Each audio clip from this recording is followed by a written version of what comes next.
Пресинг со Дарко Панчев. Добар ден, дами и господа, добре дојдовте во четвртата емисија на подкастот Пресинг во продукција на екипа МК, најдобриот спортски сајт во Република Македонија. Ве поканувам од тука, од Спорт Бир Гарден, место кое што самото по себе мириса на историја, првото вакво здание во нашиот град и во нашата земја, кое што ги има собрано, туку сигурно најголемите спортски имиња кои што имаат оставено трак во нашата земја. Чест и задоволство е тоа што денеска во оваа емисија ги имам можеби најголемите двајца спортисти во историјата на Македонија. Луѓе кои што оставиле голем трак не само во поранешна Југославија, туку и во нашата земја. Го имам со мене тука како гостин денеска да го најавам Кире Лазаров, најдобриот македонски ракометар во историјата. Добар ден, Кире, и златната копачка, работа која што ете човек кој што може да распоредиме и со Меси и Роналдо кога е во прашање оваа награда, а од родинава и со Килијан Мбапе му станува нов колега во историјата на ова признание. Човек кој што е ко домаќин со мене денеска и веројатно има и поголемо искуство од мене во цела оваа работа. Дарко Панчев, добар ден и на двајцата и се надевам дека ќе имаме убав разговор. Па види, има ли поголем мотив кога ќе викнеш нешто најдобро во тоа што го работи? Значи, Кире е апсолутно најдобар од 20-тиот век навака. Заедно со Пепи Манасков сметам дека се двете наши најголеми икони ракометарски, затоа што стварно беа големи стрелци, големи воџи во својот спорт. И посебно ми е драго што Кире дојде сега да збориме малци, нели, после дешаванките со АЕК, со освојувањето на ЕХФ беше, така да не сгрешам. Така, европскиот трофеј. Драго ми е што еден македонски тренер, прв македонски тренер, нели, освои еден таков вреден трофеј. Види, секој трофеј европски е вреден. Не е тоа Лига на шампиони во ред, не е таа конкуренција, меѓутоа, знаете како и во фудбалот, секој европски трофеј кој се освои си има своја тежина. Така да Кире успеа за едно многу кратко време со екипата на Колуит, која е млада екипа, ја не знам сега да не погрешам, Кире, колку време е клубот како е основан? Па клубот постои, на 10 години, да, не, 4 години постои клубот, од кој што првата година беше во втора лига, последните 3. Ама види, тоа е нешто феноменално за 4 години да влезеш во прва лига, да освоиш европски трофеј, да вистина очигледно е знак на добра работа. Секако позади тој успех стои и нашиот претседател Живко Мукаетов, кој е голем ентузијаста, ви многу ви помага, и да поразговараме и за уште еден пласман на нашата репрезентација. Тоа е веќе во континуитет, не знам колку години ти повеќе пратиш. Секако ракометот е наш во тој поглед најуспешен спорт, единствен спорт кој континуирано се пласира на европско и на светско, и се надевам дека ќе и понатака ќе имаш успеси. И малце сакам околу тоа да ни објасниш како беше на надпреварот, се тоа дешаванкиве што беа малце непријатни за играчите, сигурно им било криво на играчите. Знаеш, ние спортистите сакаме да тепаме на терен. Не на ваков начин, ама они се сами криви, што да им правиме. Така да би сакал околу тоа малце да ни кажеш, да слушнат слушателите. Да, ништо, добар ден, ве поздравувам и двајцата. Даре, чест ми е што вака на еден ваков начин се запознаваме, еден да се знаеме. Сакам да кажам дека имаш респект од моја страна голем. Како дете беше еден од моите идоли. Јас сум звездаш, бев звездаш, така да имам и слика со тебе. И ете, чест ми е вака да на овој начин поразговараме малце и да направиме надоградба во нашиот спорт со еден добар разговор, да бидеме пример за новите генерации. Одиме со темата АЕК, со темата Грција, со европскиот трофеј. Клубот Алкалуит, мислам дека со самите почетоци и формирањето на клубот Алкалуит, наша заедничка цел, заедно со почитуваниот господин Живко Мукаетов, беше да направиме нешто добро за македонскиот спорт. И клубови како Алкалуит треба да бидат пример како треба да работат и во иднина многу македонски клубови, давајќи шанса на млади македонски играчи, од кои што бенефит би имале националните селекции. Не зборам само за ракомет. Во моментот Било кој спорт. Во моментот бенефит голем има ракометот во сениорската селекција, во младинските, во кадетските, во пионерските, затоа што ние имаме систем во кој што работиме во сите младински категории, но еден апел и за другите клубови, затоа што гледаме дека во последно време и државата доста вложува во спортот. Треба да вложуваме и странски инвестиции, квалитетни, меѓутоа да шанси даваме нашите деца. Ние успеавме, без разлика, ти малце кажа, можеме на ти така? Апсолутно треба да работи. Можеме на ти кажа дека европски трофеј, каков и да е, вредно. Разликата од трофејот европски на Алкалуит, никако не сакам да ги омаловажам нити на Кометал, нити на Вардар, ракометниот клуб, меѓутоа, овој европски трофеј ние го освоивме од ростерот 21 играчи, каде што 19 беа македонски играчи, од кои што 95% беа млади македонски играчи. И тоа е најголемата добивка. Трофеот као трофеј, мислам, стварно мене ми значи на клубот и значи на Македонија. Цела држава. Поготово финалето е као што така и почнавме темата со АЕК, со еден грчки тим кој не направи сите горди македонци, сите се створи една голема еуфорија и стварно ми е драго. Пред да стигнеме до АЕК, ние имавме тежок пак, поминавме 6 кола, 6 надпревари со различни противници од различни земји во двомеч надпревари. Знаеш ти како се игра двомеч надпревари? Со Норвежани игравте у полуфинале. Со Норвежани и Тие со романци.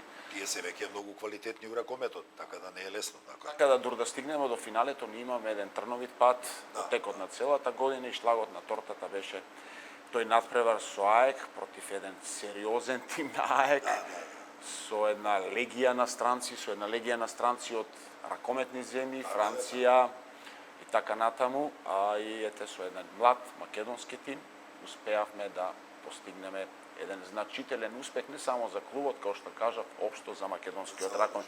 Покажавме дека доколку се работи, доколку се сака, дека може да се посвети со своји деца, со наши деца и мислам дека ова е еден правец, еден поттик за идните генерации, па дури и други новите инвеститори треба да го следат пример, не затоа што е Алкалуит и затоа што сум ја таму и ние таму, напротив меѓу еден добар пример кој што и во иднина ќе се збори многу за ова работа, а се надевам дека ние ќе продолжиме по истиот пат и нема да отстапуваме многу, иако ќе биде многу тешко да се надоградуваме, но ќе гледаме да базата, срцевината да биде, така да кажам, македонска. Ти добро кажа, најголем бенефит има репрезентацијата, што е на крајот на криштот е најважно. Најважно националната селекција е поважна од сите клубови, без Така е, затоа што сите ние знаеме дека еве кога се радувавме на успесите на ракометен клуб Вардар во тие 3 години кога беа 2 пати европски прваци. Така е, благодарение на екипата на Сергиј Самсоненко кој успеа да направи силна екипа, меѓутоа од тој аспект ако анализираме дали имаше еден-двајца македонски играчи. И тука репрезентативно гледано ние не сме имале голем бенефит. Бенефит имал клубот, успехот, навијачите.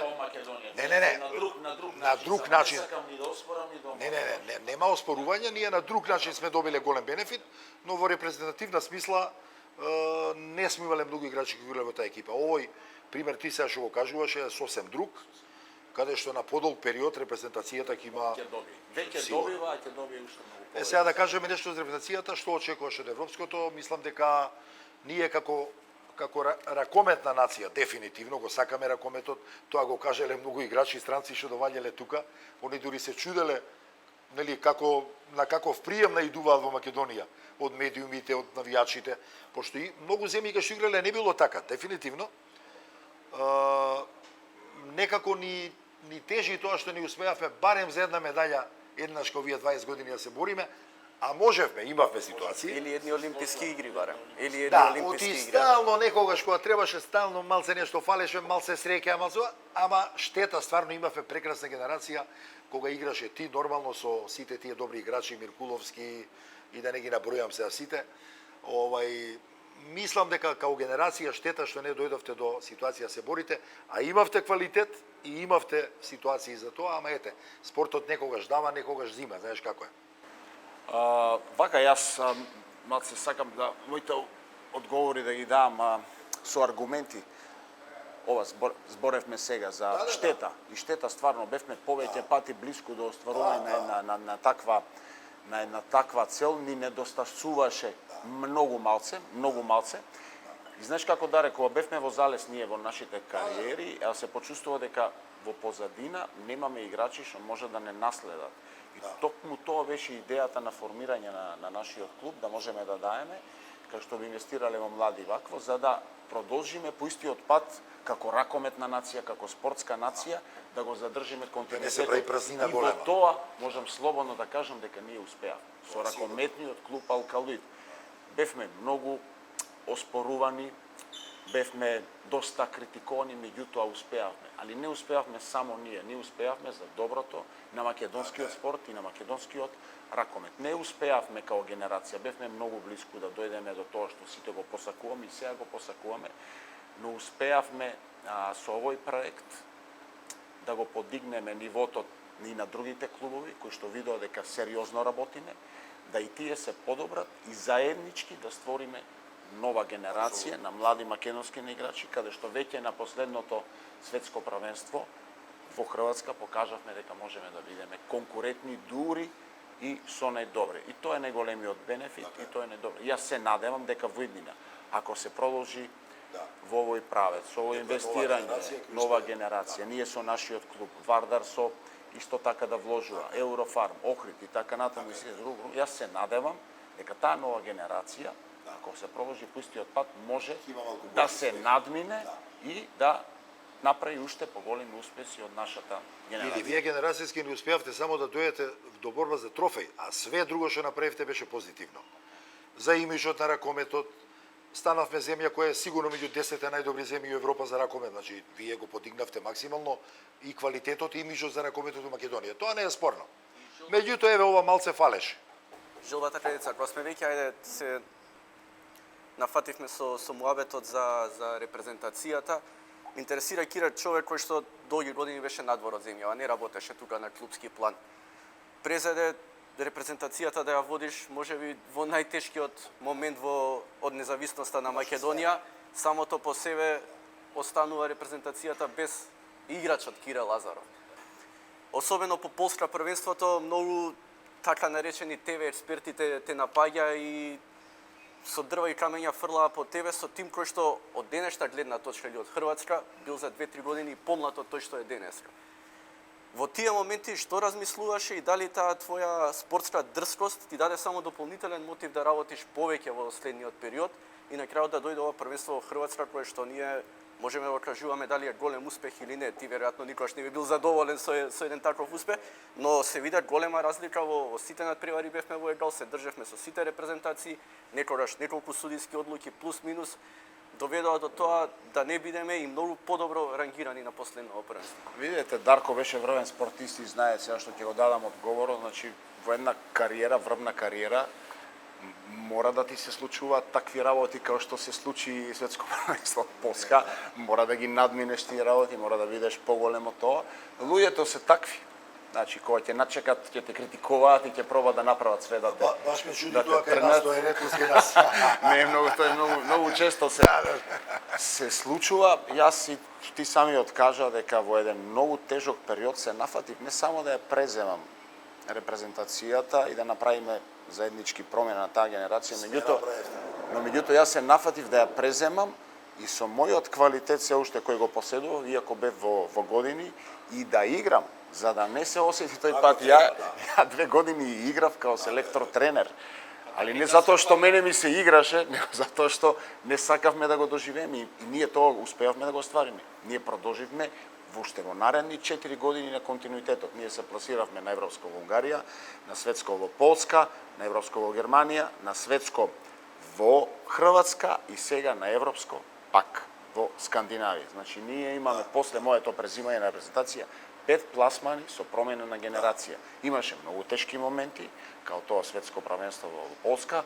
Тука имаше и една многу, како да кажам, јака позадина за која што не сакам да зборувам, нека им служи на чест на сите на тие што ја креира и што им доаѓа такви идеи во главите, но на крај не победи Кирил Лазаров, не победи нити Федерацијата на Македонија, нити Живко Мокетов, победи македонскиот ракомет, затоа што ние сега пред 6 месеци во Хрватска, во Вараждин, сите бевме сплотени македонци. И ние треба да се бориме. Не е никој совршен, не е никој најдобар на свет, не сум јас најдобар тренер на свет. Можеби некојаш ќе бидам, али ни треба подршка и ако некој работи квалитетно, треба да му се даде подршка. Кога е за критикување, да се критикува со аргументирана критика. Но на крај најважно е да добие Македонија и да победи Македонија и да се случуваат работи како што се случува на последното светско правенство. Обединети македонци, обединета Македонија, навиваме за Македонија и тогаш многу потешко име на нашите противници. Мислам дека Македонија е на еден извореден пат, новото раководство има обврска да го надогради тоа што ние го створивме и во иднина да прави поголеми резултати. Затоа што Дарко знае една база да се створи квалитетна, ретко кој го има во светот и во Европа. Веќе ви дадам еден пример, доста сум со колеги од Шпанија, пошто поминав доста време во 7 години во мојата кариера, разговараме, шпанците прават промена на генерација, кои што до пред 4-5 години освојуваа стално медали, то не било какво златни. Сега се на исто ниво као нас, а Шпанија... Период кој се прави смена на генерација, Шпанија секогаш. 50 милиони, ние сме сите, 2 милиони. да. Сега ние правиме смена на генерација и бараме, и тоа не губиме од континуитет, него бараме играа слабо или изгуби од Данска. Чекај малце, не е тоа така. Значи тоа е, треба новата трпение, федерација време. има обврска да го надогради ова, затоа што базата е направена. Квалитетна база со квалитетни играчи, кои што играат во квалитетни клубови, што играат Лига шампиони играчите на Еврофарм Пелистер, Лига Европа играчите на Вардар, Европски куп играчите на Алкали. Нашите играчи се од македонските клубови и таа база треба како држава да ја искористиме и да правиме, Така е. да бидеме, ајде да не кажам, да не стварам притисок, све подобри и подобри. Вие гледате напред, тоа е важно. Тоа е тоа. Мислам дека ме разбра Дарко што... Иначе за критики е ова што Ако, тоа е нормално, Види, тоа во јас. секој спорт позитивни и негативни критики има и хима. Многу е важно тие критики. Еве јас сум правил критики за одредени утакмици. Меѓутоа тие критики треба да бидат стручни, И а аргументирано.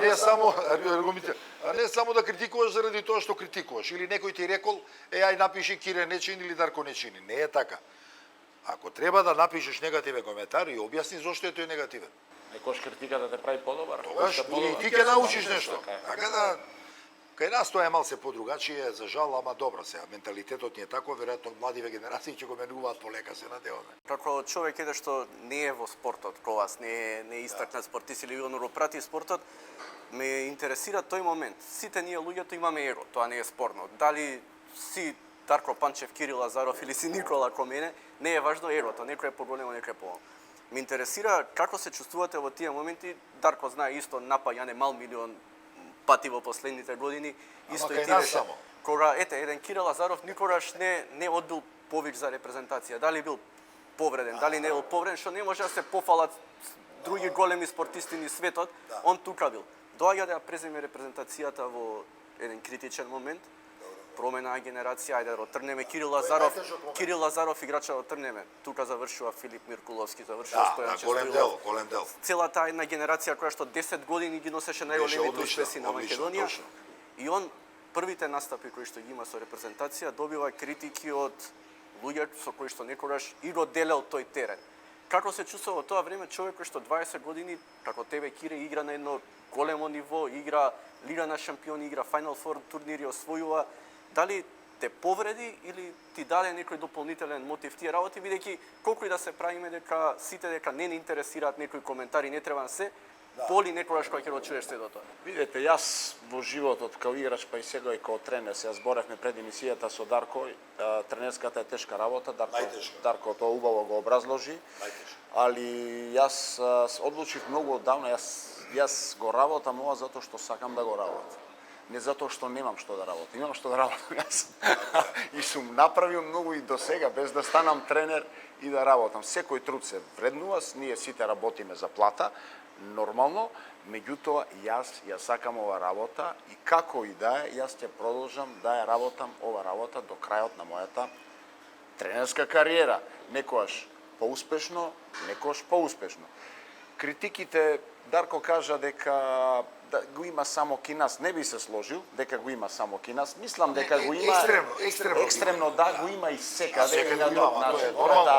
Тоа е таа конкуренција каде што секој мисли дека е најдобар и секој сака да биде најдобар, меѓутоа да, тоа е окей да сакаш и да бидеш најдобар и да се правиш дека си таков, меѓутоа позади тоа треба и стручно да го докажеш и да се посветиш на тоа, да работиш вредно, да егото кое што го имаме сите, го имам и јас, да го спуштиме, да учиш од подобрите и така натаму. А дали ме погодуваат, поготово од блиски луѓе, животот ме научи, во минатото, да, многу ме погодувале, дури многу време и енергија трошев со образложенија не да се правдам, него во разговор вака да објаснувам дека тоа не е коректно, дека аргументите се на моја, дека аргументите се на наша страна. Како поминува време? Воопшто не ме допира. Можеби у момент на секунда да прочитам, тоа се тие 5 до 10 минути и една преспиена ноќ, вртиш листот и одиш напред. Нека им служи на чест, некојаш и заслужуваме критика, и заслужуваме. Јас знам да признаам грешка, тоа го знаат и моите играчи во репрезентација и многу пати сум изгрешил во водење на надпревар, во поставување во концепт на надпревар, истото тоа кој играч, но знам да ја признам грешката и доста читам и се едуцирам и знам после 2-3 дена, слушате момци, да, ви наоѓам мана, ти беше слаб, ти не направи ова, ти не живееше спортски, ти не си доволно професионален на тренинг, ова, она. А да речам, да, али јас исто сгрешив. Зашто им кажувам точно каде сгрешив, ве молам нека остане во соблекувалната, пошто на народот му треба, како да ви кажам, таква храна за да може таа грешка да ти ја направат уште поголема, но тоа е големината и така еден тип и еден клуб или репрезентација може да оди напред. За поголеми работи, поголеми успеси, мислам дека ни фали малце повеќе едукација од спортски аспект во сите структури, ни фали логистика, играчки, спортски оддел, мислам дека сега за сега можеме да се носиме со подобрите, ајде да не кажеме и најдобрите, али ова другото мислам дека не сме уште на ниво ако сакаме да се носиме. Знаете каква логистика имаат најголемите национални селекции, најголемите клубови, каква едукација имаат, какви луѓе имаат околу. Па видовте што се деси со еден грчки тим АЕК, каде што ние као македонци не успеавме да се справиме и чекавме одлука 15 дена со сите аргументи на наша страна. Една Грчка да има повеќе... Се плашевте ли дека може да донесе некоја блесава одлука? Како не се плашевме, по самото завршување на вечерата кога се одигра на преварот, луѓето од ЕХФ поминаа на масите кај што седевме во Палас и на нашата и на грците, едноставно да поразговараат и првичниот дојам и разговорот кој што се водеше, лично и со мене, со представникот од ЕХФ, одеа на страна на грците. Не ни беше верно, дори не фати и нервоза. Што сгрешивме ние, што направивме, не ни дозволивте да се израдуваме. Така да тука многу заостануваме, а сите као ракометна нација, као фаланга, Они не се ракометна нација. Да, а они не се ракометна. А што да зборам за Данска, за Франција, за Германија кој игра? Што не имаме подобри играчи или подобар систем од нив или сме попрофесионални или имаме поголем базен на играчи?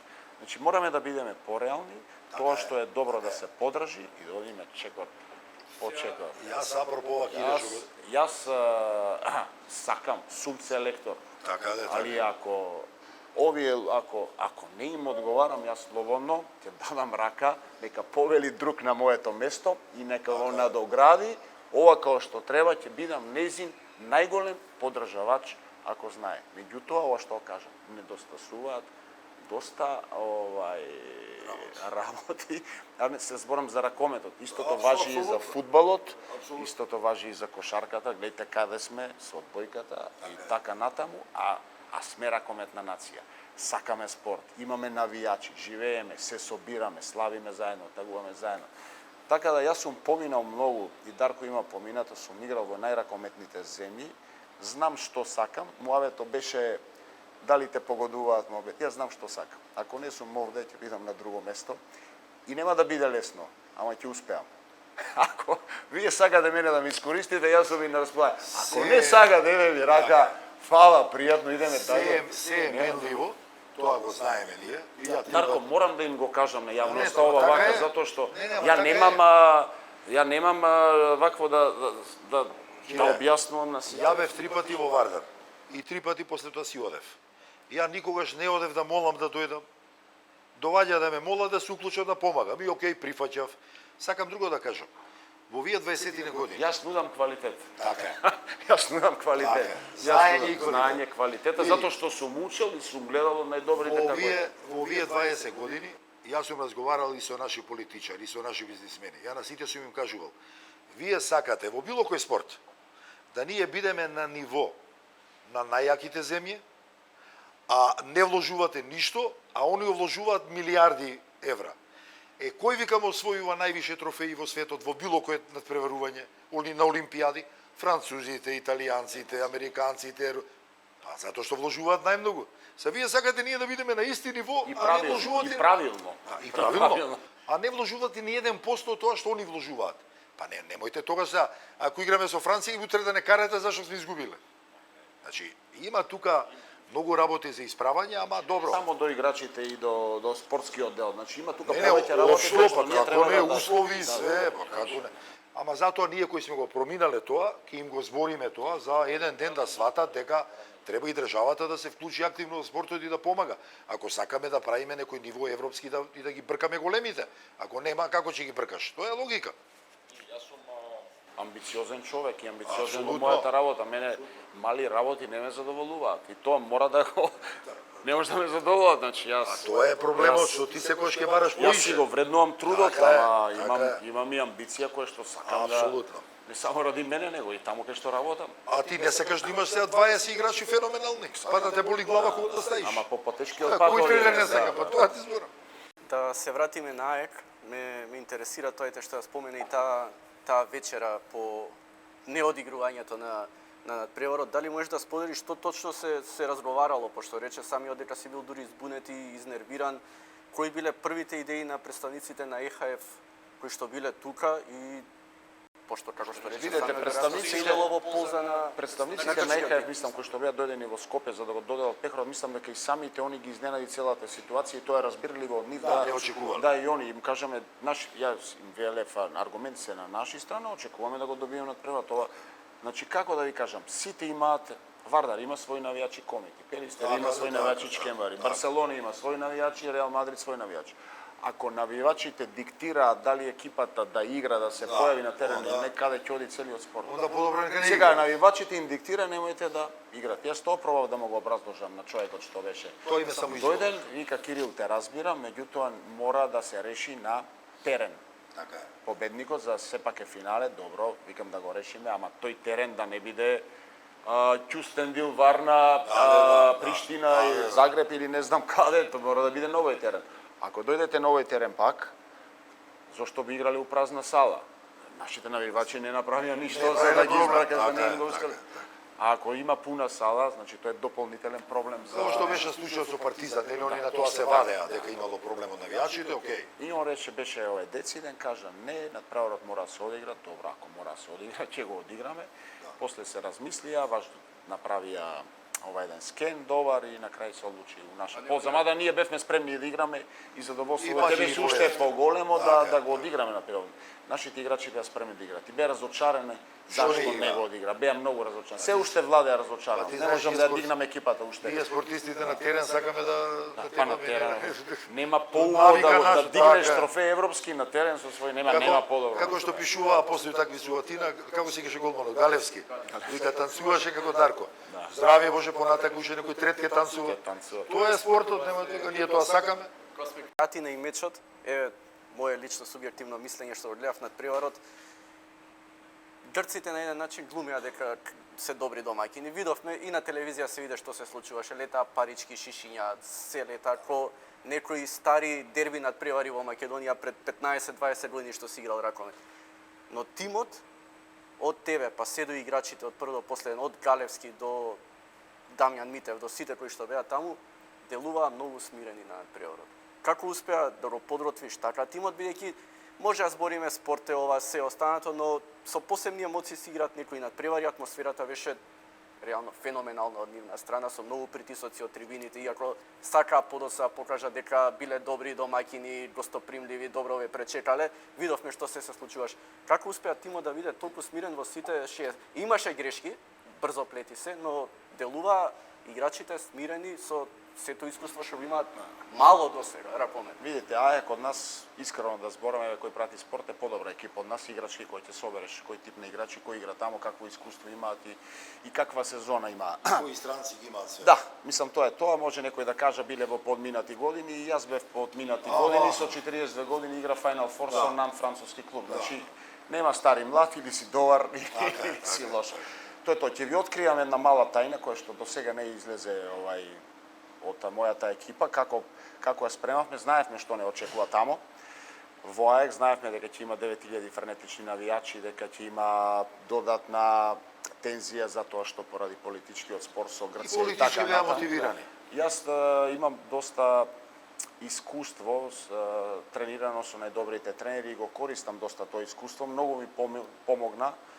Значи, таков тип на надпревари се сеќавам еднаш со Лино Червар, со Загреб играме четвртфинале со Барселона и се спремаме, отидовме на припреми у Пореч.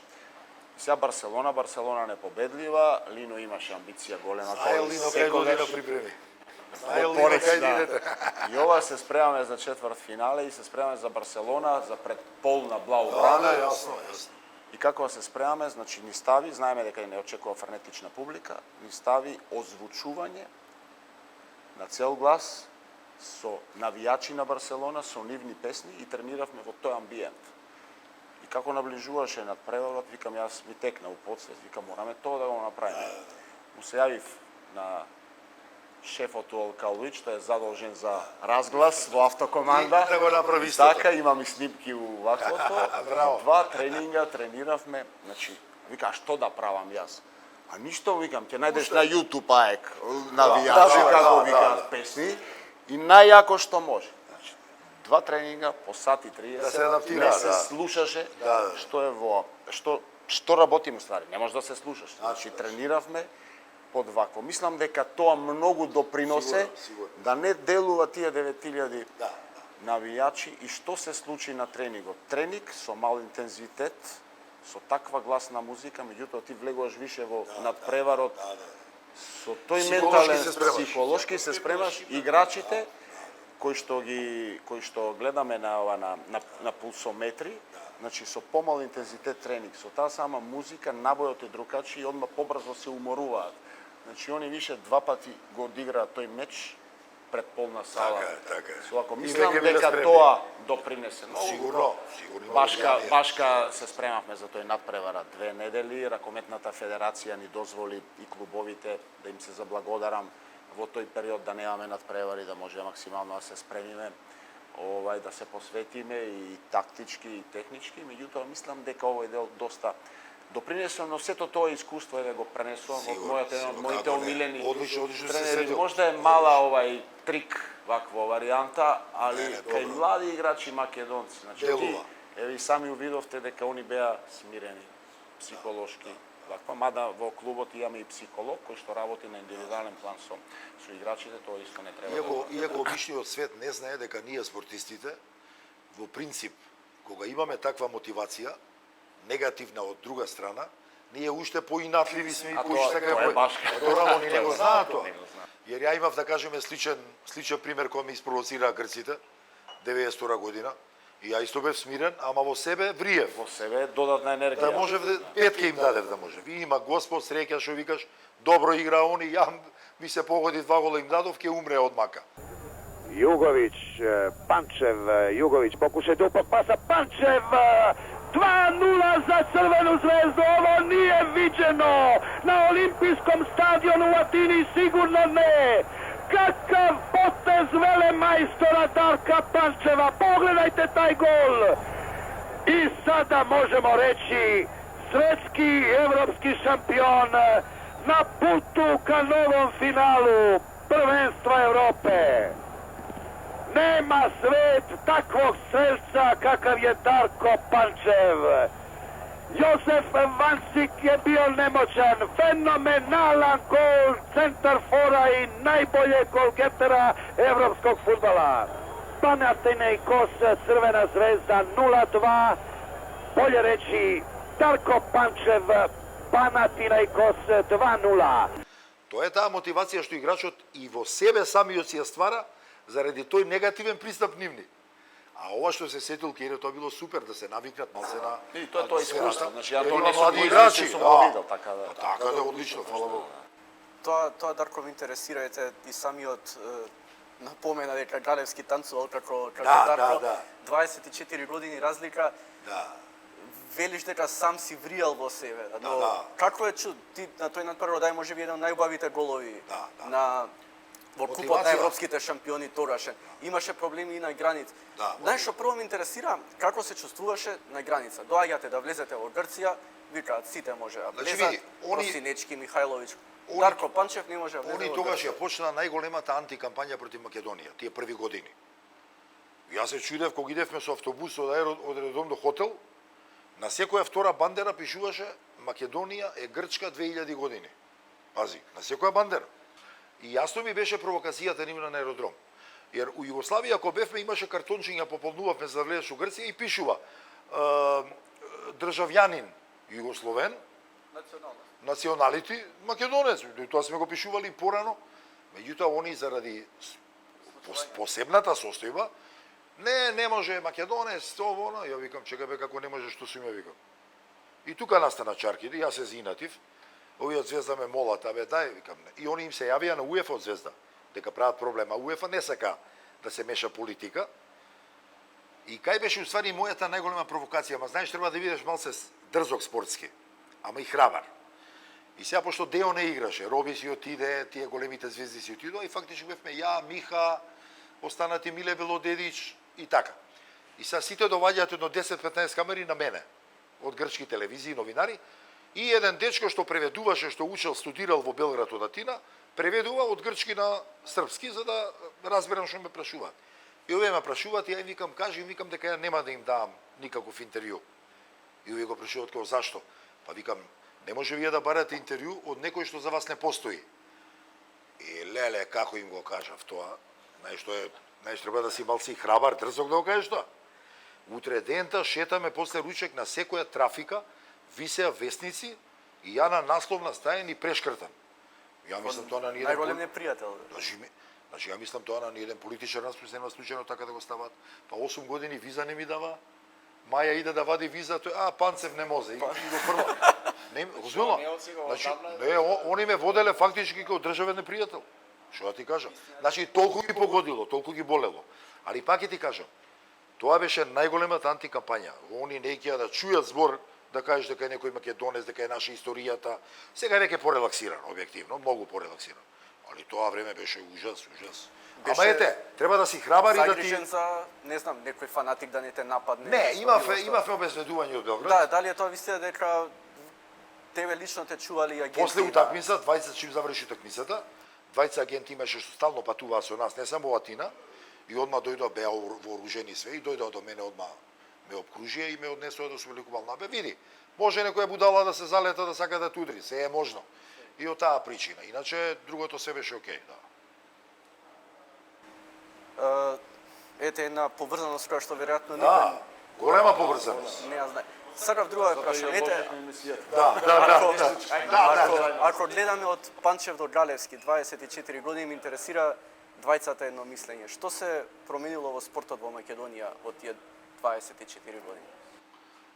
Па види, во фудбалот не многу, реално. Да, не многу. Лигата мора да биде појака, мора поише да се инвестира, да има подобри тренери со младите категории. Не случајно преска Кире ги спомна младите играчи. Бе, тие се најважниот дел у секој клуб и у секоја земја. Ние слабо работиме, неаме добар едукативен кадар за да ги вежба децата. Знаеш, не е доволно да завршиш див факултет, а не си играл воопшто и ај се одма стаи го тренер. Океј, може да му се најде друга улога, да го користи за нешто друго, али пред се тренери мора да бидат тие што имат искуство, што биле на терен 10 години, да го пренесе тоа на децата. Тоа нас ли фали малце, дефинитивно. Ај се надевам дека сега оваа сегашнава федерација, која направи добар потез што го задржа Боби Милевски. Најлесно беше да го сменат, имаше голем отпор, ако се сеќавате вие новинарите. Исто ова пишувања, смени го, бе. Ја и баш им кажав, бе, чекајте како да го смениш, дојде у бараж за светско, ја внесе у Б дивизија прва селекцијата, вие сега да го менјате, па тоа нигде на свет нема. Знаеш кога има, јас го прифаќам, ја прифаќам идејата за селекторите, како за запад многу земји, бе по 10 години ги оставаат. За не може ти селекторот ако нема баш добра генерација одма ради тоа да го бркаш, а бе остај го да створи генерација. Тоа си има логика у спортот. Треба време. Нас многу брзаме, усве. И тоа е битен и менаџментот, значи треба да препознае дали работи квалитетно или не. Не, види, ако не работи квалитетно, тоа е апсолутно. Има исклучоци, можеш да си слаб тренер и да направиш блиц резултат, и може да си добар тренер и да немаш резултат, па да ти дојде покасно, али треба да стварно да проценка добра да направиш од стручни луѓе и да му ја даеш таа доверба, не само за селекторите, него и тренери во клубови, значи не е само, значи треба стручно проценка. Пошто ти можеш да си подобар и да изгубиш надпревар поради други причини. Така е. Као што ние имаме изгубено. Во спортот има многу причини. Да, причини, а можеш да си послаб и да добиеш надпревар, исто од тие причини. Не знам дали се напира. Ама јасно. Е сега така проценката е тука. така Сега поради таа причина ти ако донесеш таква одлука, тоа е више проблем за клубот и проблем за репрезентацијата. Така е. И то за големи репрезентации исто важи. И за Епа, Франција и за Германија. затоа Или за големи клубови. Да. Тука. Сега луѓето што ги водат клубовите, точно. федерациите, управните Треба да го одбори, разбираат тоа. треба да го разбираат, Така е. пошто не е само крив тренерот за неуспех или најбитен за успех. Криви се и тие што ги носат тие одлуки, што ги Така е. поставуваат тие луѓе. И се исто И да се од таа фела, од таа фела е многу битно да се. Да знаат што е врвен спорт. Затоа Ние немаме врвен спорт, немаме врвен спорт. Затоа една звезда Ова ја е води Джаич. мука Исусова. Така е. Еден Бајер Михен го вода 30 години, Бекенбауер, Брайтнер, Милер, така се прави голем клуб. Така се значи. Мора тие што биле инволвирани во својот спорт и биле големи. Абе мора они да бидат тука присутни за да што вика Кире да менаџираат кој што треба у даден момент. Ние во нашиот спорт на дневна база правиме превара за да дојдеме до победа. Али таа победа е вредна денес, али не за наредните. Утре нема ништо. Тоа е, јас со тоа се борам овде у Македонија. Така е, така. Со тоа, и после затоа немаме ние ни национален спорт, ни национална репрезентација. На дневна база превара. За тоа сме шампиони. Значи златни медали можеме да ги наредиме, ги има еден куп. Тоа Да се ги наредиме инстанци. да им ги даеме.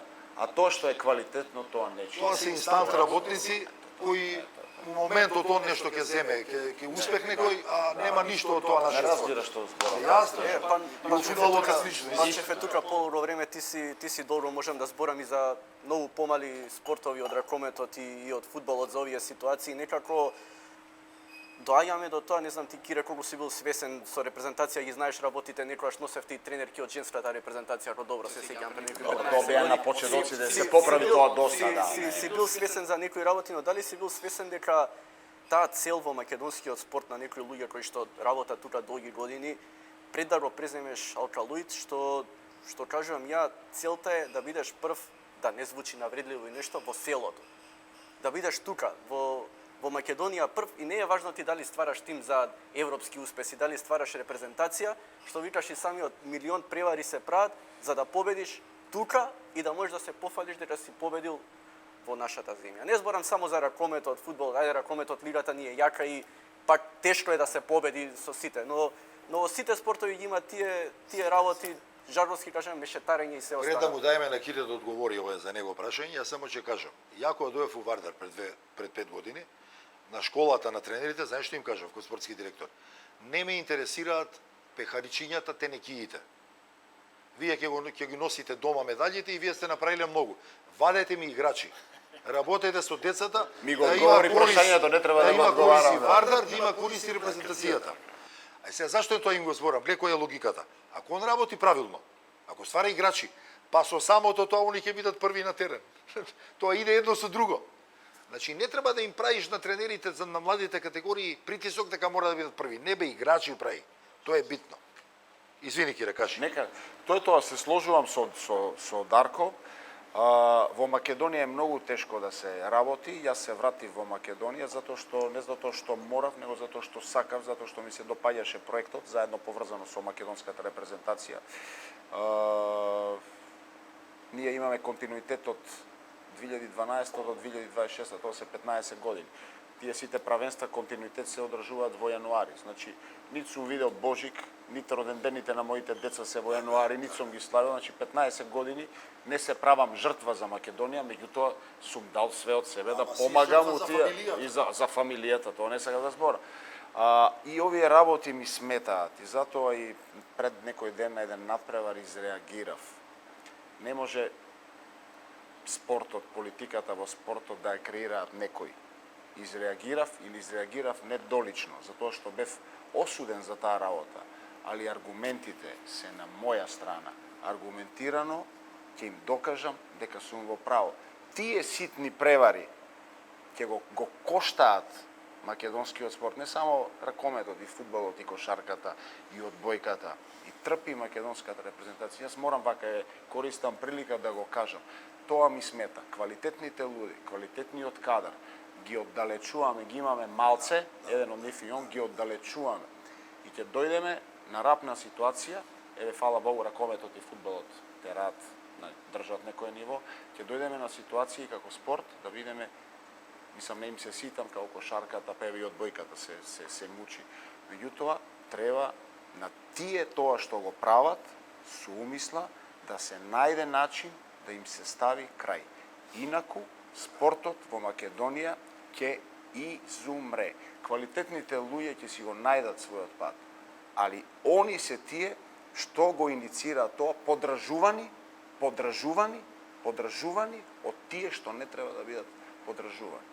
Не може они да покажуваат моќ и сила со нефер игра, со нефер игра. Нема фер од нивна страна и затоа сум иритиран. Во Македонија е многу тешко да се работи. Решени сме да успееме за доброто на Македонија и на македонскиот спорт. Ова не важи само за ракометот, важи за сите спортови. Ова вложувањата на државата треба да им се даде. Мора да се засилат и да се засилат и ова што е до сега, мислам секоја чест треба да се поздрави и како што кажува Дарко. Али мора да се засилат за врвни резултати. Затоа што само националната селекција може да ја обенеди Македонија и да го зацврстиме духот и она. А спортот е најефтина реклама, да се разбереме. Да, Хрватска никој не знаеше кога се осамостали, многу брзо направи успех у фудбалу, ракометот, она, цел свет слуша за неа. Значи спортот нема поевтина реклама. Тоа државата треба да го свати. На темата тоа е, ако добро ме држи сеќавањето, ти ќе ме поправиш, Кире. Освен оној црвен картон со Германија на светско првенство, Боже ви беше така во Хрватска 2009, кога и прашање дали беше добро, тоа беше ненамерен удар со лак на крај после мојот колега од Назо Франција. Јас Лазаров не сум го видел така нервозен про ситуацијата што ја рече пред малку. Па исто тоа ви го кажав, вие не ме ни прашавте, ви одговорив, мене тоа ми иритира. Јас не сум таков човек, нема потреба да демонстрирам моќ и сила, напротив, јас сакам честна игра, ферплей, 24 сата дневно сум у сала со мојот тим, со моите колеги, работиме, анализираме, правиме само тоа, бараме една мала поголема почит и плюс као селектор на Македонија малце поголема почит. Тоа го барам затоа што мислам дека јас и тимот цел и луѓето што ме поставиле, мислам дека работиме честно и пробуваме нешто да направиме добро за Македонија. Мислам дека доста теми отворивме и баш ми е ова не ми беше немав ни намера ова да го зборам, ми дојде некако спонтано. Спортот е неисцрпна тема, Кире. Дојде да го кажам, за ако му посекуваме добро на спортот. Ако спортот ни го водат за сега ова што кажем, онда тука нема иднина за сега има Министерство за спорт и они треба да се ангажираат поише, да иницираат поише, да се помага, да се улага, да значи. Океј, ние до вчера немавме Министерство за спорт, Кире. Бевме една од ретките земји. Така да еве сега шанса и тука да покажат дека се води права грижа за спорт. Па ќе кажам, за жал спортот не е како порано. Стана многу зависен од финансиите, од пари. Ние сакаме да ги пратиме европските земја, а не вложуваме пари. Па ете, кога сме на темата, Не разбираш? кога сме на темата вложување, сега не можеме да ги споредуваме фудбалот и ракометот, но Горето окей. Македонија има успешни бизнисмени и ме интересира која е причината, Дарко, ти може и подобро би знаел тоа.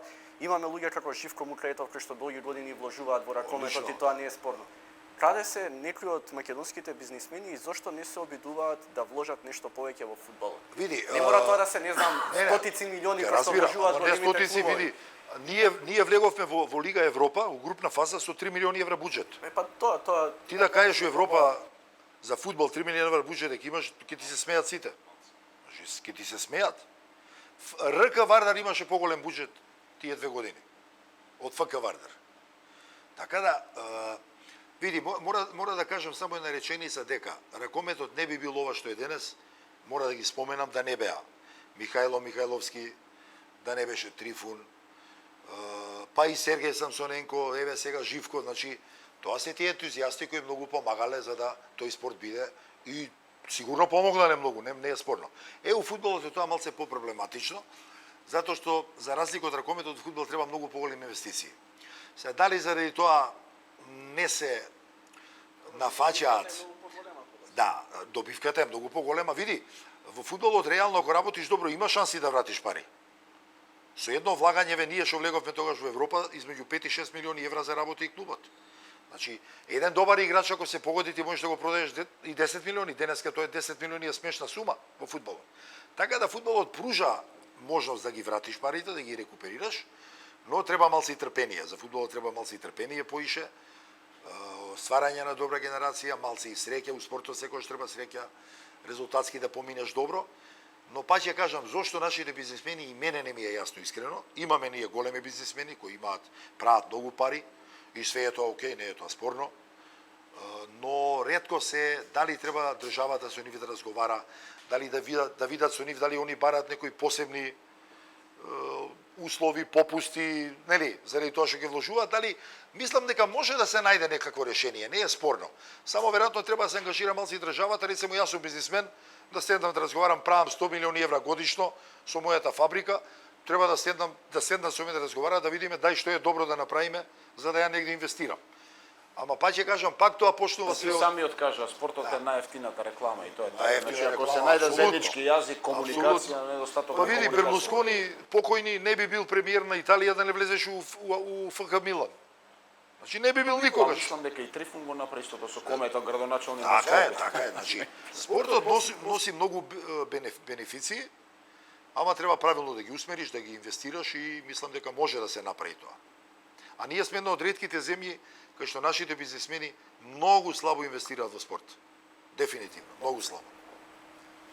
Пак доаѓаме до тие муабети кои ќе го споменам Живко Мукретов, го избра Кирил Лазаров како легенда, направи еден проект кој што за само 3-4 години носи големи резултати против Правилен потез. многу поголеми македонски великани како Вардар и Перистер, лани освојување на купот, освојување на суперкупот. Ме интересира кај е проблемот во фудбалот, Дарко, што сведоци сме дека најчесто излегуваат некои фиктивни собственици на клубовите. Се појавува некој инвеститор од негде, ние не гледаме дека Па тој еве, постои вие ми думите пишувавте за последен пат за Вардар, така?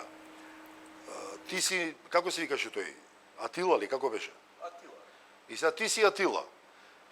Ти си мултимилионер и си го купил најголемиот спортски бренд у државата. Па како може да ти е срам да се појавиш, да се пофалиш? Да кажеш, јас сум Атила, драго ми е што го зема Вардар, а нигде го нема. Кој што прави, што прават, значи, види, тоа и државата дозволува, се разбереме. Тука се најмногу виновни институциите. Како може ни да немаат информации, да не дознаат? Така да има многу работи кои треба да се исправуваат и затоа вака ни се случува све што се случува. Многу се меша политиката, многу се меша таа поврзаност која е надвор од спортските овие случувања. Зашто Кире не случајно преска рече, треба да се има спортски менеджмент, да го работи тоа добро. А финансиерите не се спорни, тие се газди, они ќе бидат исто на врвот на клубот, они исто ќе слават. Во ракометот голо важи еден, нема тројка како Да, кошарка. уко да. Значи, мора да се искристализираат тие работи за да иде спортот напред. Иначе види фудбалот е све послаб и послаб, да не се лажеме.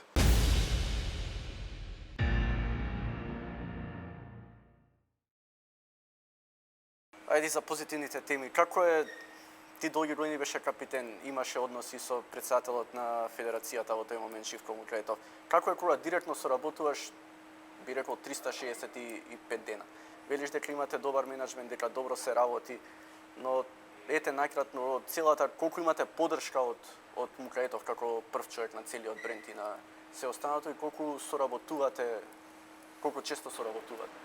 Да, со господин Мукретов се знаеме подолги години. Имаме одлична соработка и не знам, може ќе ви звучи чудно, али кога носиме одлуки, кога се договараме, кога треба да се пресече за нешто, се договараме у многу краток период. И тоа покажува дека си веруваме, ако треба да се одлучи, не знам, за XY работа, тоа се случува во неполни 45 секунди. Повеќето време го користиме за дружење и во некоја релаксирана атмосфера со други теми, него ли кога се носат одлуки, тоа покажува дека имаме доверба, има клик. На крај тоа го покажавме и со резултати. Не беше воопшто лесно, нема ни да биде лесно и понатаму. Помеѓу нас, кога сме заедно, има и релаксирана атмосфера, меѓутоа се разграничува кога е нешто сериозно. Тоа се познаваме добро и така и се однесуваме.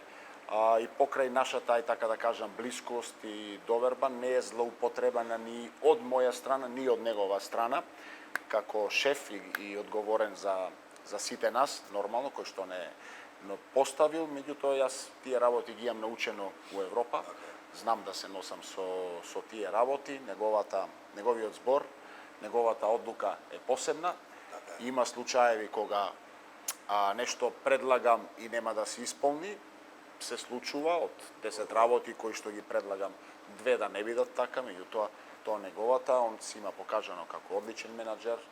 Алкалит као фирма го донесе кој една од најголем бренд, ајде да не кажам, на Балкан и пошироко и добро функционираме. Се надевам дека еве и понатаму ќе правиме добро за македонскиот спорт и за македонското општество со еден квалитетен fair play игра, каде што за жал во Македонија е многу редок. Натаму ме води, морам пак да се вратам на тоа, али тоа ме боли и тоа не можам. Јас кога се враќав во Македонија ми велеа, добро Кире, ти знаеш кај се враќаш. Знам бе луѓе, па јас сакам Македонија.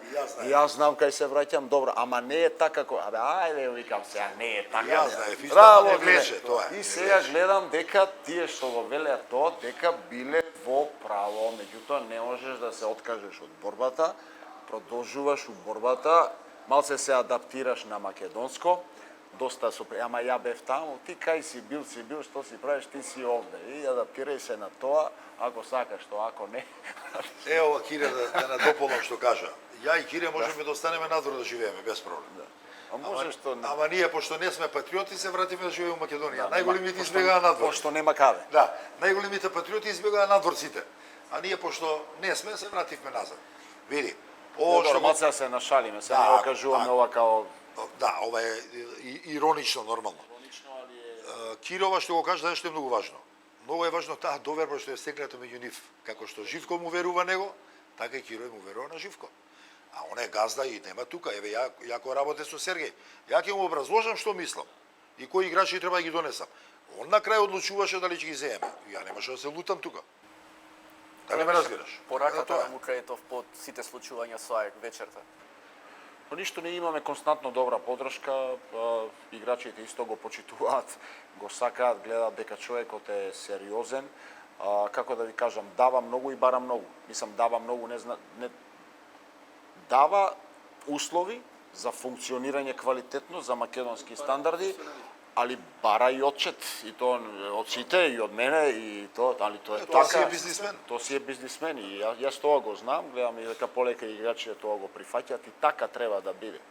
Значи не можеш ако си неквалитетен да се да се мушнеш, да избегаш и ти да останеш недобрен. Не, ако си неквалитетен, е тоа, а ако си квалитетен, Во професионализмот е значи, добро. човекот е многу професионален и јас еднаш кажа во една ситуација дека е лесно, мислам, тешко е да се работи со него, пошто многу бара, а од друга страна е многу лесно затоа што си ти таков воркохолик и професионалец и едноставно се разбираш со човекот. Знаеш на што си. И знаеш на што си, нема тука. Знаеш дека мораш да бидеш квалитетен. Се ако ти се дават услови дека не спиеш многу мирно и многу долго, мораше после има и бенефит нормално од тоа, све тоа кој ќе се изработи.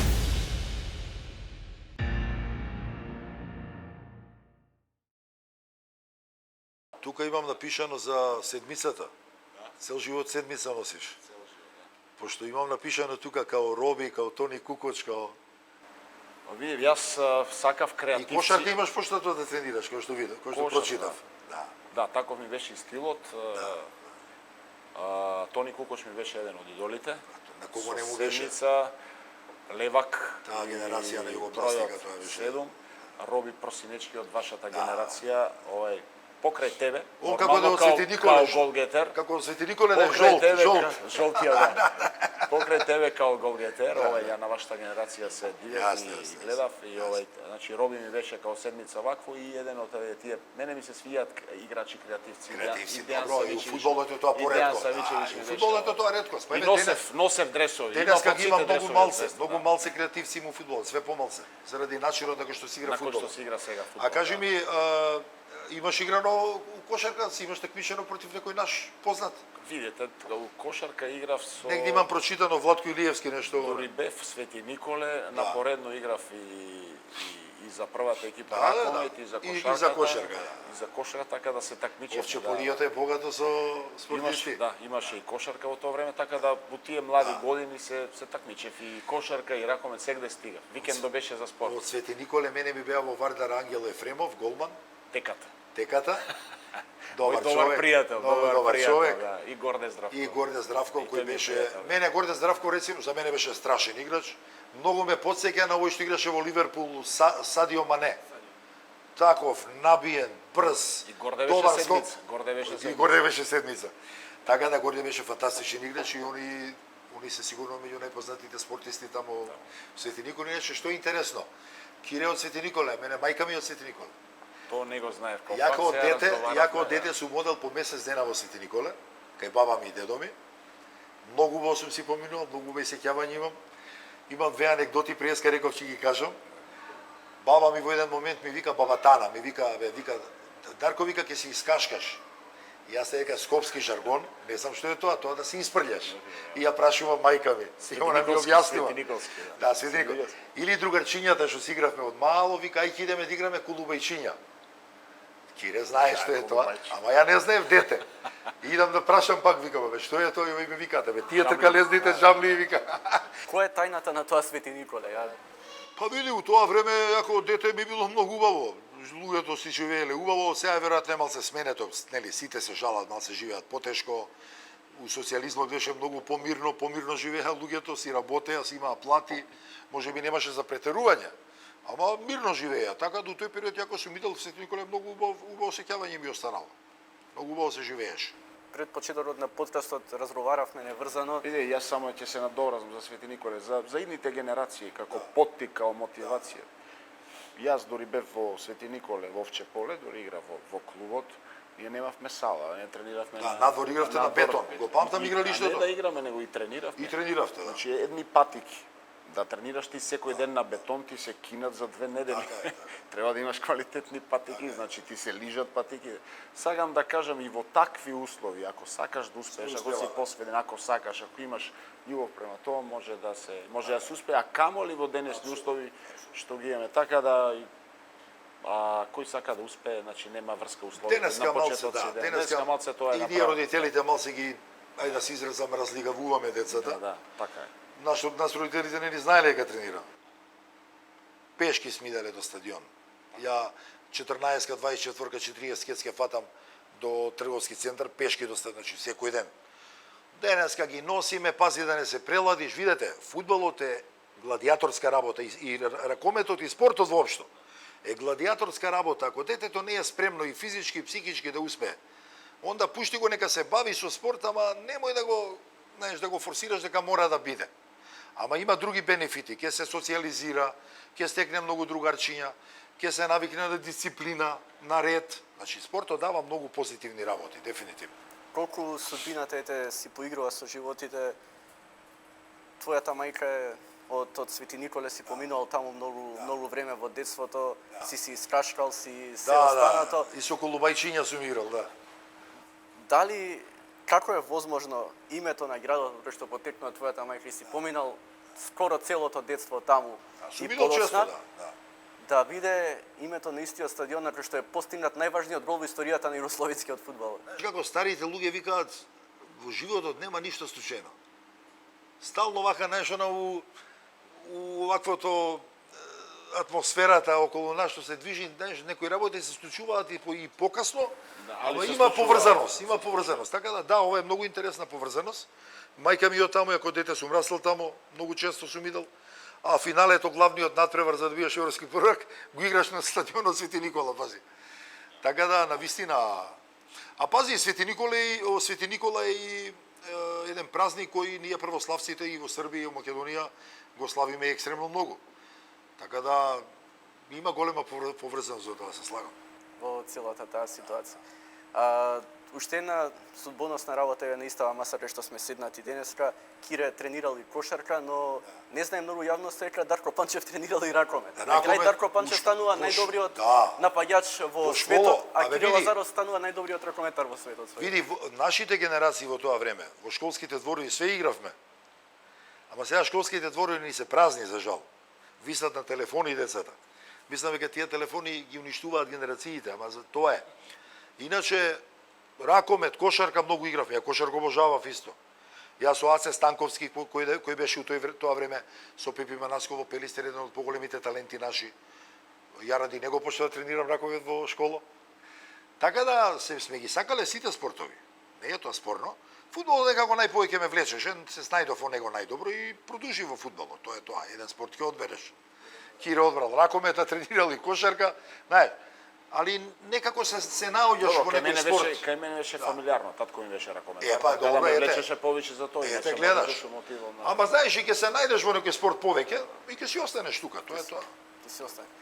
За тешките времиња кои што ги проживува млад спортист Кире Лазаров, денеска е на некоја нијанса и полесно. Интернет, социјални мрежи може да се слушаш. Кире, на 16-17 години така заминуваш ти од Свети Николе и почнуваш да ја правиш својата кариера.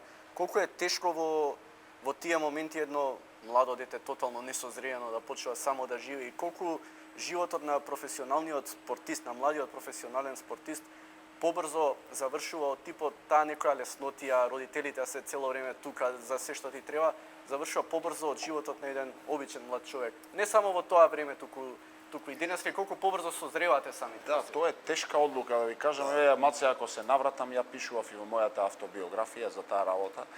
На 16 години да излезеш од дома, на 20 да излезеш од државата, тоа воопшто не е лесно, тешки се те одлуки кои треба да ги донесе. Од друга страна, иако си толку млад, свесен си дека ако останеш таму кај што си, дека едноставно стагнираш и немаш место за напредок. Самото преселување од Свети Николе во Битола беше еден тежок момент, имав поддршка од родителите. Добро ме прифатија во Битола, поминав таму добри 4 години за квалитетен развој, да се доразвијам како што треба како ракометар. Ја одбрав правата средина, него одбрав Скопје. Тогаш во тој период мислам дека Пелистер беше подобар клуб, по-квалитетен, да, иако имав од овие подобрите македонски екипи.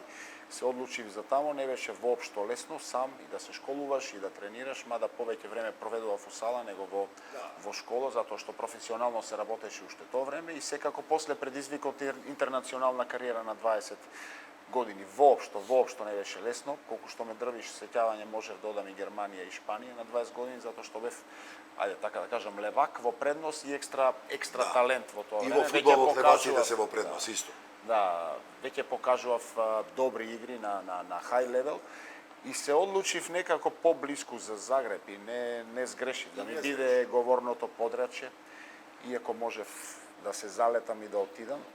во Шпанија или во Германија, имав уште тогаш понуди, но некако така кариерата ми се беше добар центар. добар центар, да. Добро ме прифатија као своји хрватите, ми помогнаа доста и така. Некако одлуките што ги носев Добри биле добри, кој ќе види. Сега викате, ама добро и да направеше друго, можело да биде подобро, да, меѓутоа јас сум задоволен. Кој ќе ме прашат каде помина најдобро, кај ти беше најубаво, стварно не можам да издвојам место, секаде се чувствував одлично. И во Унгарија, и во Хрватска, и во Шпанија, и во Франција на крај, така да се чувствував одлично, се чувствував прифатен, адаптиран, иако не беше лесно, но ете, носев тешки, али мислам дека кој ќе се види цела кариера, пошто ми траеше, фала Богу, и долго, на едно високо ниво, на еден high level, константно, без многу успони и падови. Тешко, споро, но сигурно до врвот. Мислам дека треба да бидам горд на оно, како Тоа што си го направил, апсолутно. Така е. Види, секој спортист, во принцип, кога ќе заврши кариера и кога ќе седне да размислува, секогаш ќе си кажеш, абе можев и малце подобро, ама чекај, можело и полошо да биде. Значи, нема правила, знаеш. Новите генерации, сега имам привилегија да водам млади играчи као тренер во клубот, па и во репрезентација. Пробувам да им ја пренесам оваа приказна. Некако многу им се брза, многу им се брза, многу малце му треба еден телефонски повик. Тој телефонски повик дали е реален, дали е чесен, или дали е од еден надпревар, па сега и да му се јавам ја, да го имам ја, да не го има некој друг, да видиме колку е тој реален повик и дали е тоа вистина тоа што во тој повик ти се збори. Дали грешат? Они се тука главните Тоа се да го проценкат. Тоа се случува во фудбалот. Сега тебе како тренер ти си извини, како тренер ти е тешко сега два повици, има повици и ти треба да направиш квалитетен тренинг. И тешко ти е да направиш. Чекај, вика, мене овој ме бара, сега овој тука вика ајде трча или направи ова. И многу е тешко тоа. И тука се стварат конфликт. И ако немаш подршка од клубот, на тоа да, тешко е. Ама ти види како си созревал. Како си созревал постепено. Ти си бил у Пелистер 4 години, си созрел. Па пак идеш у средина кај што ги разбираш. Да, кај што ги разбираш. Сличен менталитет. Да, борба. Пак правиш супер потез и веќе си зрел. Тоа ништо сакаш. А денеска што прават во фудбал? Од 100 деца во регионов, не само Македонија. Од 100 талентирани деца, дали 3-4 ќе успеат да направат кариера. Сите други прават слаба кариера или пропаѓаат.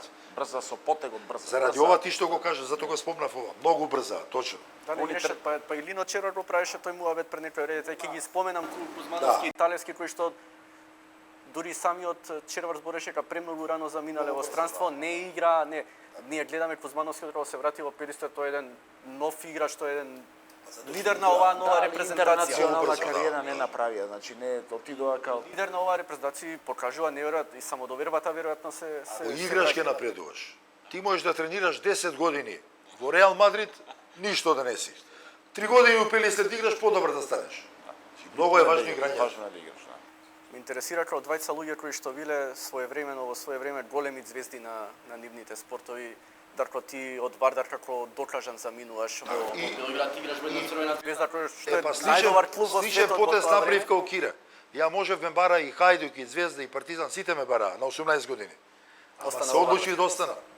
И се покаже дека направив одличен потез. И го донесе Евролигниот трофеј. Ме интересира како е ко таква мега звезда, ете ти двајцата ќе го поставам ова прашање, да живееш во Белград во тоа време во која дефинитивно сте биле неверојатни звезди во рамништето на премиер лигашките фудбалери денеска, но еве и Кире годините поминати во Барселона. Барселона во ракометот е Реал Мадрид во фудбалот. Се чим заиграш таму ти стануваш вече. Не е битно дали играш една сезона, 10 сезони, 20 сезони. Какво е чувството да се живее под лупа, што ви се рекло во тој период во Белград, во Барселона, во светски клубови кои што... Ја ќе кажам кратко за мене. Значи, во принцип, ние сме многу зафатени во тие клубови.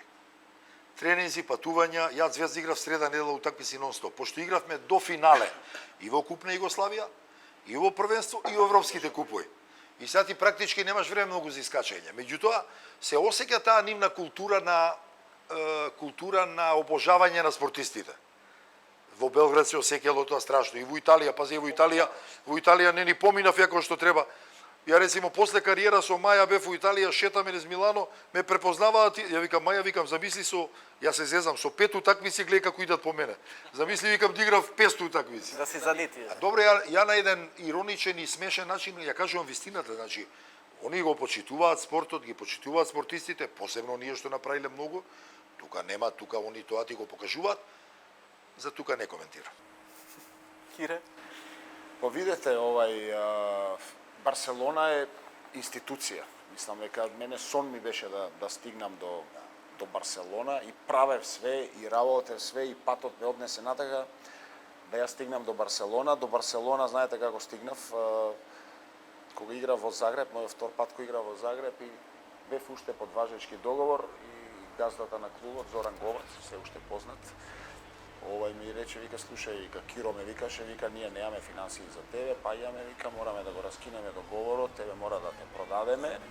Тоа доста Да те продадеме, мене беше сон да стигнам до Барселона. Викам, како, ми се допаѓаше у Загреб, убаво беше и живот, и град, и све, и култура, убав град, И тоа беше шок за мене и во тоа нивно продавање, препродавање, бркање, како да кажам, во секое лошо има и добро, се јави Сиудат Реал, кој што во тоа време палеше и жареше, беше европски правак, им фалеше еден левак со талант Душе Баев.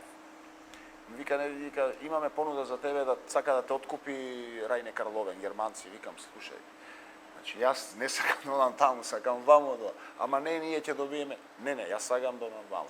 Значи ја го тргнав патот таму кај што сакав према Шпанија. Желбата ти била Во Сиудат Реал се докажав 3 години, го научив тој нивни шпански систем, едно друго. Барселона ја искористи можноста, Сиудат исто имаше финансиски проблеми и Барселона веќе имаше на тацна еден готов играч кој што разбира сите детали, кој што може да одговори, да се бори за се активира одма, фала Богу. Цели, али кај што сум бил, сегде овакво во клубовите, сегде имало финансиски проблеми, али тие финансиски проблеми како лош за вакво, на крај доаѓало од лошото да излезе добро на крај и да така да стигнав до Барселона и тоа е нешто институција у ракометот. Барселона и Кил се најголемите. Во цела Каталонија Барселона е институција, кој ќе види, кој ќе кажеш Барселона. За ракометот Барселона и Кил. Јасно, исто. И таму стигнав и мислам тоа е посебно чувство. Ја бев и навивач иначе и на фудбалскиот клуб Барселонист, така да уживав во тие 4 години кои што ги поминав и веќе имав години 37 и сакав по секоја цена да останам таму. И ми викат, ние имаме овде правила, вика, колку и да си добар или лош, 37 веќе не е тоа. Ама сам, ти можеш да сакаш. Така ми се правилата. Тоа е тоа. Така заминав така да кажам. Заминав од Нантам и таму ти испратија на еден неверојатен начин. Тоа беше одлично, да. Мислам, одлуката моја за Нант беше одлична, меѓутоа многу сакав да останам таму, али тоа е тоа, едни се желбите. Едноставно се носиш со предизвици, нема тоа што сакаш, што ти нуди ситуацијата или пазарот. Работеше со најдобрите ракометни тренери, ете го спомна Душебаев, Червар. Колку научи од сите нив изминатите години и колку тоа ти помага сега во тренерската работа? И од кого највеќе имаш преземено твоја? Види, мене ми е чест, ја го кажувам тоа и тоа е мојата најголема предност или најголемо искуство и со Червар, и со Душебаев, и со Паски, кој што ми беше Чаби Паскал, кој што е еден од топ 5 тренери во Европа. Тука ќе го спомнам и Териен Ти од Франција. Најголемата добивка и до ден денес со сите сум у контакт и сите четворица ми честита европска титула. За мене тоа е најголемата добивка. Значи, као човек сум оставил кај нив да до ден денес ја комуницирам, па дури во некои моменти можам и да се и да ги прашаш нешто ако треба. Прашам нешто и тоа не брешувам било кога и добивам од сите четворица искрени одговори. Значи тоа е мојата најголема предност, пошто јас сум млад тренер. Нов тренер на сцената имаат поминато многу повеќе и ги користам тие можности да малце и поразговарам. А прашањето од кој имаш научено највише, неблагодарно прашање. Лино јас секогаш го ставам испред сите, затоа што Лино треба да му се признаат медалите што ги освои со Хрватска. И се уште оспоруван 9 или 10 медали со Хрватска. А ние збориме за Кире Лазаров као тоа Червар се уште оспорува. Да, он уште добро и така. Али од сите се учи по нешто. Да, талант ми го вметна тој шпански систем, значи го усовршив до перфекција. со Чави Паскал имав екстремна квалитетна комуникација во периодот дури играв и после тоа останавме и секое лето се гледаме и одиме фамилиарно на ручеци. Теријан ти првично кога стигнав во Франција, немавме квалитетен однос, али после тоа развивме одлична комуникација и до ден денес се гледаме секоја година, поготово на Final Four-овите и одлично. Секој многу различни школи, различни стилови на игра, француски, шпански, хрватски. Мислам дека тие се за ракометни прилики. Последниве 20 години. Да, зборам и на, така, и на национално апсолутно. ниво, и на клубско ниво, така да имам привилегија да можам да видам во контакт со нив и да се чујам и за добро и за лошо, и да се посоветувам и тоа е голема да им предност. образложам. Така. Мислам дека и они се горди на Велиш мене. дека ти честитале сите за Сите, титулата. сите. Прокоментираа нешто за целата ситуација? За која? Чисто нивно мислење ти кажат, ќе види ги што пратили, не знам. Они имаат освојувано многу појаки титули, многу повише титули, значи не сега не Никој губиме не добил финале како што го добивме Добро, на крај со сите. кратко малце тоа, али сега да наблегуваме овако. Значи тие се како да ја кажам, тренери на високо ниво кои што се Не во се ни топ замараат 5, со а тие не се ни работи. замараат, они гледаат како да идат Така, напред и да така. освојуваат. Кира направи добар потез. Отиде у Барса, го послуша срцето. А мене Кројф ме бараше додам, ја сгрешив, место да сидам во Барселона, 100% сгрешив. Сгрешил. И тоа со оваа генерација на Христо Стоичков, на Бакеро, на Гвардиола. Гвардиола. Гвардиола беше млад тоа, што Почињаш. почињаш. Види, омилен од тренерите, 92 играме, да, 92 играме. Гвардиола направи револуција во фудбалот. Револуција, да. 92 играме во Софија, пошто Звезда беше казнета со Самдорија. И Христо имал слобод, не играл таа недела и дојде во Софија. И пиевме кафе у хотел. И он слушнал дека се шушка дека ме бараат. И Христо ми вика, ела вика при нас, ела вика. Ние вика ќе центрираме, ти само ќе ги клаваш, вика. Ама направив грешка тоа е. Се греши.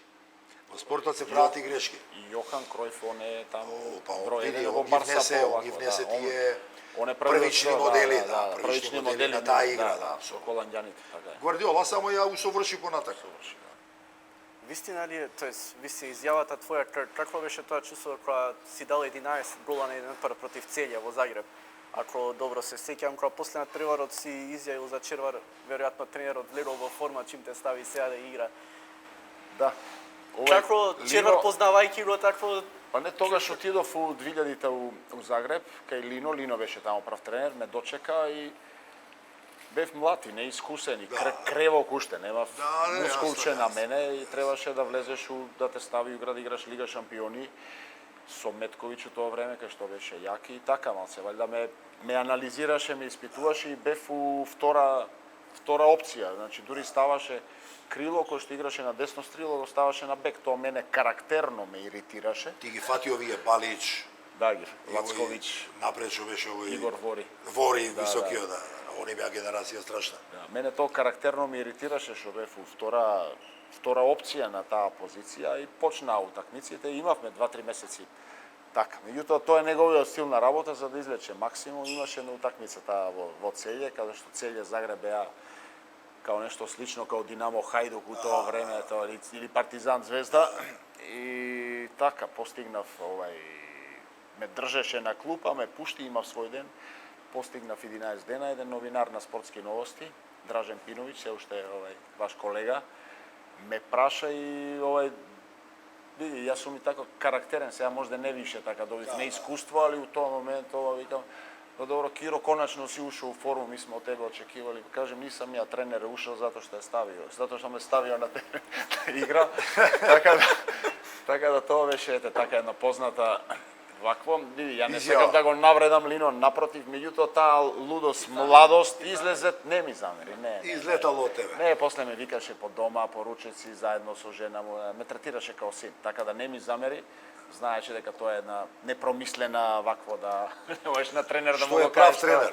Прав тренер Што знае да кажав процени. преска кога зборевме, не се сите исти, мораш да некојаш да нивелираш. Да нивелираш. Да видиш дали има намера или нема намера. Така. Немаше намера, али валјда сум бил изиритиран од све што Добро, се нормално. случува. Убаво се расприкажавме и сега веќе кога отворено збориме за многу работи за ситуацијата во спортот. Ме интересира една изјава кога ја презема репрезентацијата и кога почнуваше целиот проект Алкалоид, многу луѓе тогаш тија зема како за сер, која рече дека Македонија сакам да игра кон Норвешка. Факт е дека по твоето доаѓање и Македонија како репрезентација и Алкалоид како тим првпат во историјата ние може да играме над превари и на 40 голи да ги добиваме. Тоа е некој тој скандинавски брз ракомет. Дали на крај на тие им докажа дека со работа може, не сме ние Данска, но ако гледаме последните резултати, па може би подобри резултати имаме од норвежаните. Норвежаните доживеа неверојатен дебакл на Да, последно. добро, тоа ми е фатија за себе. Ја тоа го кажав со една многу добра намера дека тоа ми е идејата и филозофијата дека така да биде и они ме сватија и секоја послаба партија или пораз ми го взима као ете го норвежанец. Па не било грешка тоа. Норвежанецот. Скандинавците се доминантни. А они се од нив треба да учиме, Така они се е. најдобри. Ти не си Ми мислил го ништо фатија лошо. за себе, али не е тоа единствена работа. Што сакам да ви кажам? Ние играме полуфинале со норвешки Со тим норвешки сега. тими со многу голови ги И добиваме. 42-37 завршува во автокоманда, 42. Мене не ми е јасно. Ние имаме просек на дадени голови во Европа, што го освоивме Европскиот куп, 38 понатвора, просек. А играме завчера со Еврофарм Пелистер, ние не може да дадеме 23 гола, со Вардар 25. Каде е проблемот? Каде е проблемот? Значи, ние играме овде спор ракомет. И кој ќе дојдеме у Европа, во Лига Шампиони, во Лига Европа, ние имаме проблем. Не може да се трчува. снајдеме. Затоа ние подобро се сноѓаме у Европа, Така. него ли во Македонија, ние као Јасно. клуб. Кој го форсирате тој стил? Зашто сега, јас тоа го кажав, нашата генерација беше успешна, како што каже Даре, али ние во еден момент, ако вратите снимки назад, ние бевме единствената репрезентација каде што имаме тројца Дарко Панчевци, кои што треба да ги смениме, кои што не играат одбрана и да влезат тројца дефанзивни. Правиме по 3 измена. Во денешно време и една измена е луксус. Само сакав тоа како репрезентација по доаѓањето на моје чело, Дарко Панчевци мислам голгетери што да. А по доаѓањето едноставно сакав тоа да го променам, да ја убрзам играта, да идеме со транзиција, да се враќаме назад, да правиме што помалци измени и така натаму. И тоа ме фатија за сеир.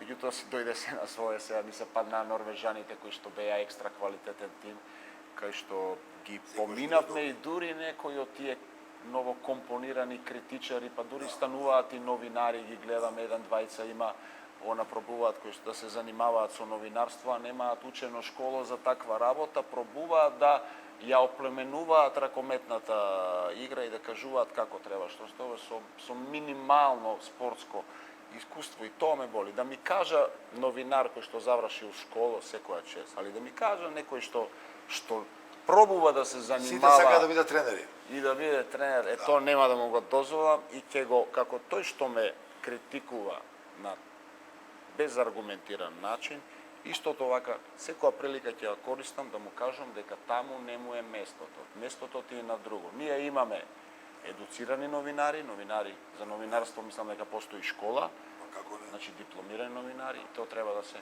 почитува. Не може нас колумни да ни пишува некој што нема што да работи и текнува сега ќе креира јавно мислење за ракомет и за спорт. Да. Тоа не е дозволиво. Тоа не е они треба да дозволиво. си го исчистат и они Не, знаат не дека има дозволи. тука Тоа не е аномалии дозволено, полно, така да. пробува, да. Јасно. Не, јас сум им И зборел. за ме користам приликата, ниту сум се спремал, али сакам, не. тоа ми лежи, сакам да им кажам, Ова- спремен сум на отворен разговор со нив вака. Ова ни доаѓа Јас сум, природно. Да, природно ни Ја доаѓа. исто- Ние сме победници. Да. И кога губиме. Ја Кире, ова ти што го збориш истото сум го зборил на некои наши спортски новинари за фудбал. Да. Сум им викала бе. Даре, ќе- новинар е учен се Така да, така. па Ја- дури и ова. И ја вака сум викал, абе ќе заврши европско, светско, квалификации. Абе уште не сум видел некој да седне да направи анализа Анализа направи. на сите 30 играчи, дали можело да се викаат подобри поединци, дали тие што играле можеле да дадат повише, кај биле грешките. Така Нема- стануваме сите Нема подобри. такво нешто. Такво сите стануваме. Така да, а вака на рекла казала на критики на секој да се прави стручњак, тоа секогаш го имало, така да тоа е тоа. Кога имаш феноменални сораворници, времето лета брзо и Времето лета, поминува, да. Има уште сигурно милион теми. На крај сам Кире само го Ќе прашам. направиме пак емисија. Ќе направиме. Ајде. Јас тебе те чекам секако и за следната, кој да е гост. Ајде, нема проблем. Ни тргна, не е тоа проблем. Кире, на крај сам да го прашам кои се плановите за еднината? Ти рече негде на почетокот на денешниот разговор дека се надеваш дека новото раководство ќе продолжи само со одличната работа на претходната во Македонија. Кои се твоите планови со Алкалоид, со репрезентацијата? Продолжуваш? Видете, јас кажав, сум амбициозен човек. Драго ми е што ми се пополекано сигурно ми се признава работата, но знам дека не смеам да застанам, треба да бидам уште подобар, свесен сум за тоа, не треба никој да ме освестува. Сигурен сум дека ќе успеам, нема да биде воопшто лесно, ќе има многу препреки, имам повисоки амбиции, поголеми цели, како клубски, така и репрезентативни. Клубски, секако цел ми е да го дигнам нивото и да го дигаме нивото, да одиме чекор понапред, па зашто еден ден како тренер да не стигнам и во Келн на клубско ниво, на Final Four на Лига шампиони. Тоа е една работа и друга работа, имам желба, цел, пошто најголемата желба како активен играч не ми се исполни да идам на Олимпијада, да учествувам на Олимпијада, мислам дека тоа е вакво, сакам со национална селекција, дали тоа Македонија или било која друга, цел ми е, сакам да водам национална селекција, да стигнам да ја однесам на Олимпијада, дали тоа ќе биде Македонија или некоја друга, тоа ќе видиме, меѓутоа цел, значи животна цел, спортска цел да бидам дел од едни олимписки, не ја исполни, бевме два пати близко 2012-2016, али тоа олимписко цело морам да го почувствувам. Дали како ќе биде, не знам, нема да биде лесно. Па добро. Тоа морам. Пред тебе кариерата. Пред тебе кариерата. Животот да се поставува. Сакам, не мислам, ја уживам во ова, знам дека не е лесно, знам дека е стресно. Мислам дека изгледам нервозно, меѓутоа у некои моменти таа нервоза ми го ослободува и стресот. Стресот некој го крие, стресот чути ја пун под стрес, некој го ослободува на другачи начин. Ти си бил голем коментар, не можеш да гледаш како кип, да гледаш и да чутиш. Логично е да реагираш, затоа што едноставно у даден момент знаеш дека можело подобро и тоа е нормална реакција од тебе, нема тука. Да, али не збориме за реагирање на твои играчи, реагирање за други ситуации во спорт. Добро. Дарко, освен што те чекам тука, се видиме повторно некоја. Па види ми беше задоволство да збориме со Кира, затоа што па ќе кажем еден од најголемите наши спортисти, пример за тоа како треба да се успее во ракометот, пример за младите. Ќе направиме со Кира понатака, здрави Боже, пак емисија, само нека има што поише успеси, тоа е најважно, да му иде добро како тренер, на добар пат се, а ние со кој ќе разговараме во третата емисија, ќе размислиме, ќе видиме, ќе го совереме советот и ќе одлучиме. Како што рече пријател Кире, се собираме и одлучуваме. Кире, фала ти што дојде. Прекрасно со тебе се разговара, впрочем и со секој голем спортист убаво се разговара. Толку многу сме прошле, толку многу искуство, толку многу убави моменти, имало и неубави моменти, но тоа е се дел од нашата работа. Така да навистина се надевам дека на публиката ќе им се допадне разговорот, уште еднаш голем поздрав и голем успех. Ти благодарам, Дарко, и тебе, чест ми беше, исто така малце се запознавме и подобро, се надевам дека ќе се гледаме и видиме на едно кафенце за спортски моменти. Благодарам и на тебе за ви благодарам на двајцата за ова чест што ми окажавте, прв пат на иста маса некој ги совере Дарко Панчев и Кирил Лазаров, имав таа чест и задоволство да бидам со вас и се надевам дека ќе имаме уште многу разговори за спортот и за... Заборив да кажам ова, а од преска мислам. Не теравте да донесеме со Кире некој трофеј. Ако земеме ја и Кире да ги донесеме од дома сите трофеи, државата уште еден музеј треба да направи. Ќе има место и за тоа се надевам дека уште многу трофеи ќе носи Така Кире е, апсолутно, тренер дај Боже. И за Алкалоидно и за Дај Боже. За Македонија. На вас, почитувани, би ви заблагодарил што со нас ќе се дружите овие 2 часа.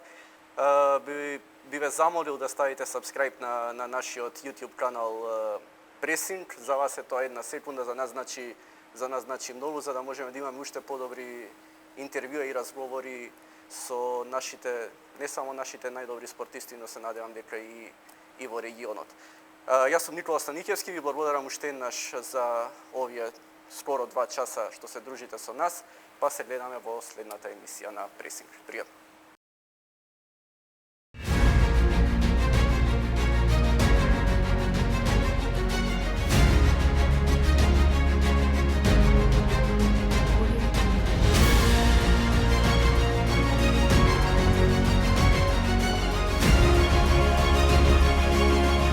Пресинг со Дарко Панчев.